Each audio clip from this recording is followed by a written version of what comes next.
Yo, what's up, y'all? This is your girl Ashley Wells, aka the Life Guru, coming at you with well, this one is gonna be for the grown-ups. So, guys, before I get into this one, I will have to say this playlist, this is for the grown-ups, means just that. So, I'm going to give you a advisory.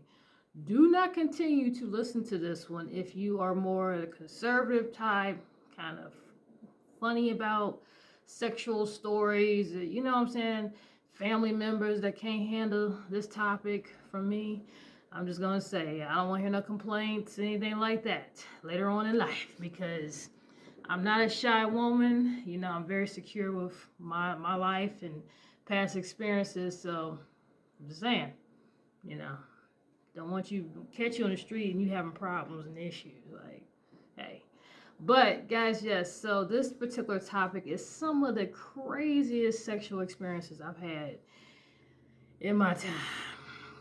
So crazy, many of them actually did help inspire me to go onto a celibacy journey. So,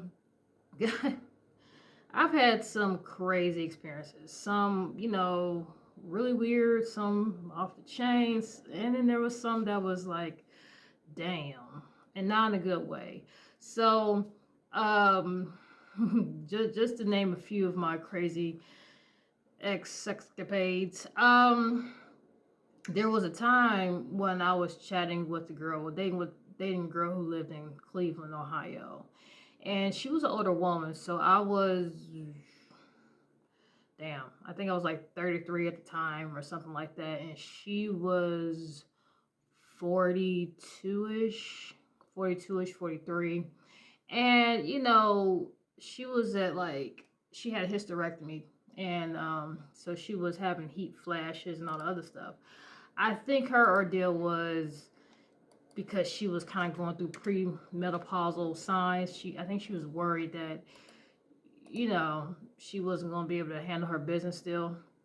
And believe it or not, for us women, that hurts. You know, when we hit certain stages in life, like guys, that struggles with ED, with us ladies, there's some ladies out there that do wonder once they reach a certain age area if they can still hold it down.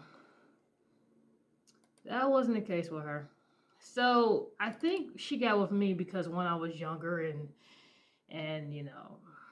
my drive was and still is off the chain. So after I think we chatted for probably like a good couple months, and then I made the trip up there to go see her, and it was the holiday weekend, so I wanted to go see her on Christmas weekend. At the time, I worked as a cook for a school, so I made the trip up there to see her. Now this was again, guys, this was Christmas weekend, so let's just say the Super Bowl event went down. One dope aspect was she was a dope little interior decorator, so had her house all done up, and then she had a canopy bed. So how she had her canopy bed was it was lined with these beautiful LED lights and stuff, so it looked really nice, really romantic. And mm-hmm. So I would say pregame started Christmas Eve, and I just know our exes and some other people must have been feeling it that what we were doing because next thing I know, when we finished the first round, she had like 6 missed calls and 3 text messages on her phone, and they were from different people she had dated, a couple of exes, and some people that were crushing on her, liking her, or whatever may have you. I had 4 missed calls and I had 8 text messages. Same thing with me. Now, mind you, prior, nobody was messing with me. My phone was dead. It was quiet. Her, same thing. So, I think that as it goes without saying is people can feel when you're doing stuff. Because seriously, my phone was quiet as well as hers prior to this little engagement. So, we had that bad boy rocking, and we had like music playing in the background. How's that? what's that guy's name? Lenny Rogers or something like I can't remember that. But that song goes, girl, you know I love you no matter what you do. And something like that. I can't, was it? 'Cause I love you. You know, that girl, was it? Oh, whatever. I don't know, guys. I haven't listened to it in a while, but we had that song playing, and let's just say everything was to the beat of that song. So it was, now that was, we did not stop. We only took breaks to, you know, freshen up, you know, use the bathroom, get a snack or two. We literally had a marathon from Christmas Eve to December 28th, nonstop. Not kidding you. Her bed had a nice dent in it. You know, we'll take a break, take a nap, and then start all over again. And it was like a true marathon. When we finally left out the house, and I remember, you know, it was a holiday weekend, and you know, guys, it's usually dead and quiet. So we ended up going, taking a breather. We ended up going to Waffle House to get some food because we were just so malnourished. Neither one of us had the strength to even cook. So we went to Waffle House. My hair wasn't locked. She actually was the one who locked my hair. But my hair, it was, you know, just loose. Listen, I struggle. I had my hair in a ponytail, and it was poofed up in the back and strings all over the place, and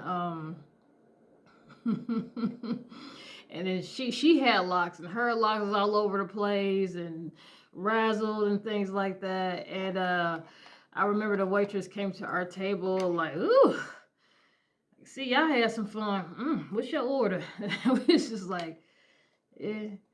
And you know, that guys, it continued well into New Year's. So when New Year's popped off, literally, I remember her neighbor. She had one of those weird, crazy neighbors that just loved attention. And what he ended up doing was on New Year's, right when the ball dropped, you know how people shoot guns in the air and all that stuff. Well, for him, what he did was he got a chainsaw. So all you hear is, you know, you hear that in the background. And so she got cute, opened the window, and, you know, while we are doing it and all stuff, she opened her window, which was adjacent, like right facing to where he was. And I know one thing, when she hit a certain note, you didn't hear that damn chainsaw. It was quiet. He was still outside. Oh, he was still outside. He was just standing there, you know, so he gave him a nice little show. But yeah, and there's some other ones, you know, I get into later a time because I'll be on this thing forever, and I'm already almost at 9-10 minute peak. So, but yeah, guys, and then I remember the following morning of New Year's, she was like, you know, she was gonna cook us a nice little New Year's breakfast and whatnot.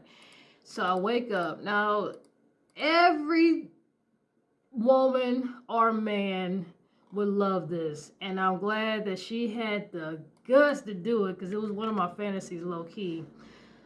Now again, guys, if you are squeamish about these topics or squeamish about it in general, please remove yourself from this vlog. I'm gonna give you a minute. Okay, now I'm about to continue. So guys, worn out. It's now New Year's, you know, January the 2nd.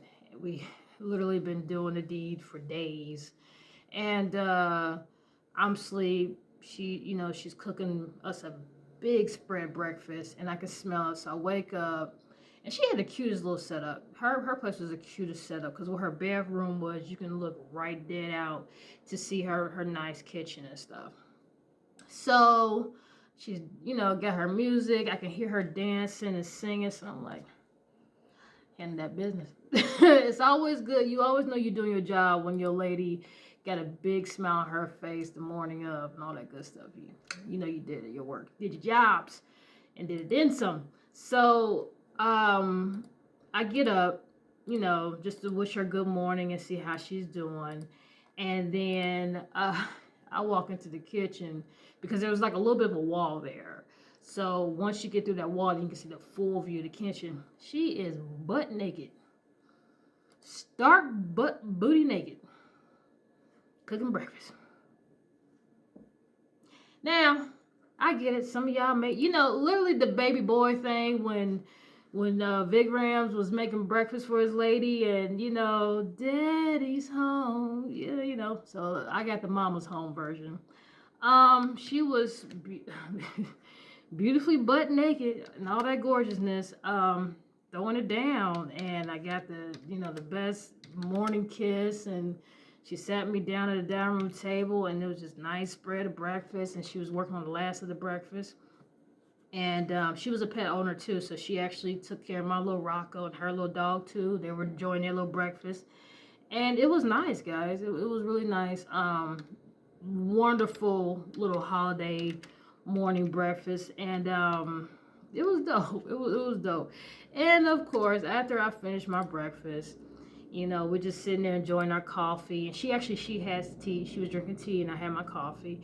And I, digested, brushed my teeth, and all the other stuff. And I just sat there and I said, you know what? And she was like, what, love? I'm hungry. And that was my way of saying that I wanted some more. So, no questions asked. It went down again. So, I will say that was one of my favorite sexcapades. Nowadays you can't say sex or type it in because it's so taboo. Well, honey, how you think babies are made? Just saying.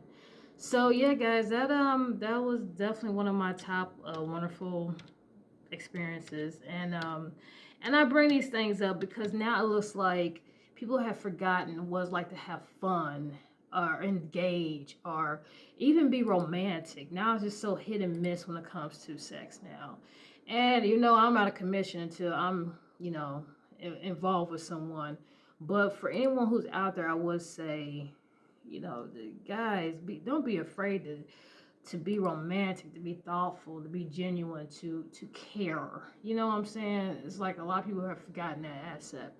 And I don't know how we fell down to this, but seriously, guys, don't be scared to put your heart into it. You know what I'm saying? Because nowadays, it's so hit and miss. It's like, why would a lot of people want to have sex, to be honest? It's boring. But, all right, guys, if you ever had a wonderful experience, I'm not going to ask you to go into details. Just say yay or nay. Are you still looking for it? Let me know.